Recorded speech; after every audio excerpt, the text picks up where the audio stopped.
Hello guys, తిరుమలలో ఫైనల్గా room అయితే తీసేసుకున్నాము. సో ఫ్రెష్ అప్ అయిపోయి టైం వేస్ట్ అవ్వకుండా తిరుమల కొండపైన ఏవైతే ప్లేసెస్ ఉంటాయో అవి కవర్ చేసేద్దాము ఈవినింగ్ లోపు. ఎలానో మాకు దర్శనం 10 o'clockకి, సో చాలా టైం ఉందని చెప్పి మేమైతే ఫిక్స్ అయిపోయి ఫస్ట్ బ్రేక్ఫాస్ట్ కోసం ఆగాము. ఎందుకంటే ఫస్ట్ పొట్టలో ఏదైనా పడితేనే మనకి తిరగడానికి ఓపిక ఉంటుంది కదా. సో మా వాటర్ బాటిల్ అయితే మా మావయ్య గారు ఎక్కడ విష్ చేయలేదు. మొత్తం మా జర్నీ మొత్తం ఆయన క్యారీ చేస్తూనే ఉన్నారు. ఈ బకెట్లో కర్రీ చూసి మేము వావ్ ఇంత కర్రీ అనుకున్నాము. బట్ ఆ రోటీలు చూస్తే మాత్రం మా ఆకలి మొత్తం చచ్చిపోయింది. కాస్ట్ మీకు అసలు ముందు చెప్పరు, ఆర్డర్ చేసుకోమంటారు ఐటమ్. సో మీకు ఫుడ్ మొత్తం తిన్న తర్వాత కాస్ట్ చెప్తారు.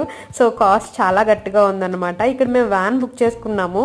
సో ప్లేసెస్ మొత్తం కవర్ చేయడానికి మాకు 1200 తీసుకున్నారు. సో ఏమేం ప్లేసెస్ కవర్ చేసాము మేము డే 1లో, ఎంత టైం పట్టింది, మేము దర్శనం ఎలా అయింది, అవన్నీ కూడా నేను నెక్స్ట్ వీడియోస్లో పోస్ట్ చేస్తాను. Bye bye.